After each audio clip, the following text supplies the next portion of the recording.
अररिया ही नहीं पूरे देश में एक गाना अमृता का बहुत खूबसूरत है और दिल टूटे हुए आशिक के जुबान पे है। हाँ, तुम पे की मैं भरोसा तोड़ा साथी रे। देखिए दिल टूटे हुए लोग सब आगे बैठे हुए हैं। नहीं आइए, वो गीत आप सब लोग बहुत पसंद किए और अमर जी पहली बार मंच पे हैं तो उन्होंने फरमाइश की है तो उनका फरमाइश पूरा करना भी बनता है। सब लोग प्यार करते हैं और सबको कोई धोखा नहीं भी करता है तो कई बार गलत फहमी की वजह से भी दूर हो जाते हैं हम लोग, है कि नहीं जी? तो ये होता है, लेकिन अगले को तो लगता है ना कि धोखा मिला है, तो अगले का दिल टूटता है और वो गाता है कैसे कि इश्क किया बदनाम हो गए, इश्क किया बदनाम हो गए, चर्चे हमारे सरेआम हो गए, लेकिन जालिम ने दिल उस वक्त तोड़ा जब हम उसके प्यार के गुलाम हो गए।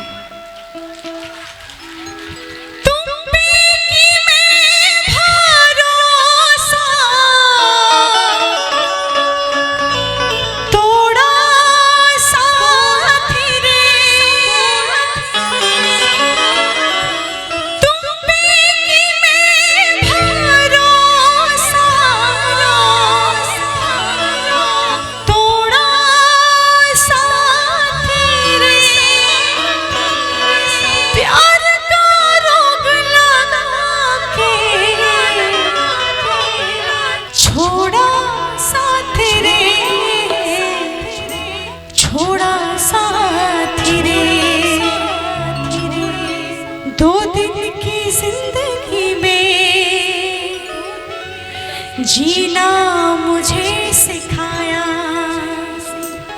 हो, 2 दिन की जिंदगी में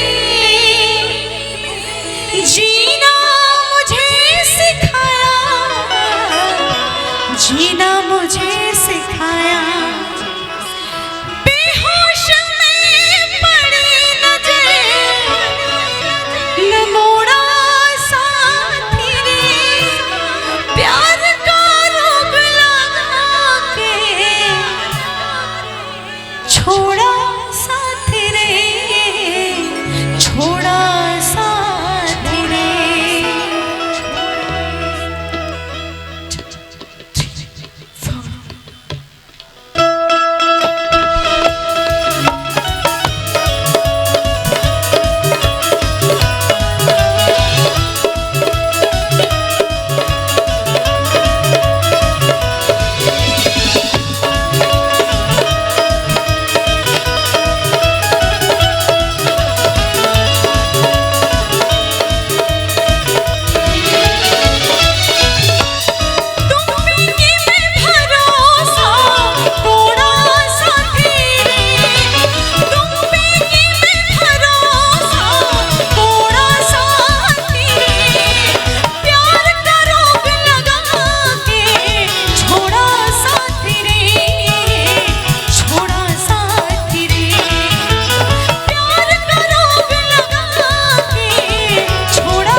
चूर चूर होते ए जालिम, हम भी तेरे इश्क में चूर चूर होते, हमारे भी चर्चे पूरी दुनिया में मशहूर होते, लेकिन न आती कमबख्त ये तेरी बेवफाई बीच में, न आती तेरी ये कमबख्त बेवफाई बीच में, तो हम भी तेरे नाम से मशहूर होते।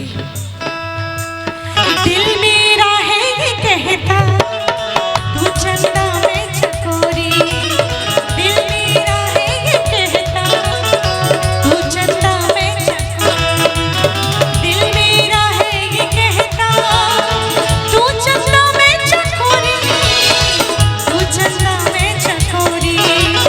बेहोश में पड़ी नजर न मोड़ा साथी रे, बेहोश में पड़ी नजर न मोड़ा साथी रे, प्यार का रोग लगा के छोड़ा साथी रे, छोड़ा साथी रे, प्यार का रोग लगा के छोड़ा साथी रे, छोड़ा साथी रे।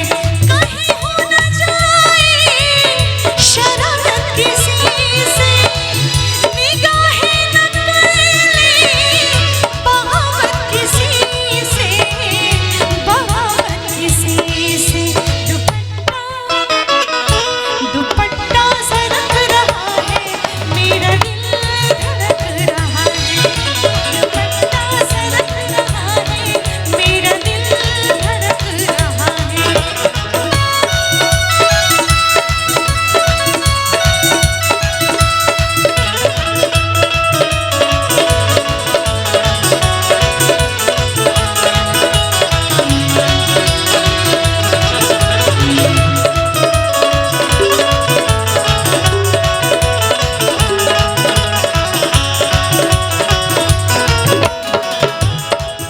हम भी कभी मुस्कुराया करते थे, हम भी कभी मुस्कुराया करते थे, उजालों में भी शोर मचाया करते थे।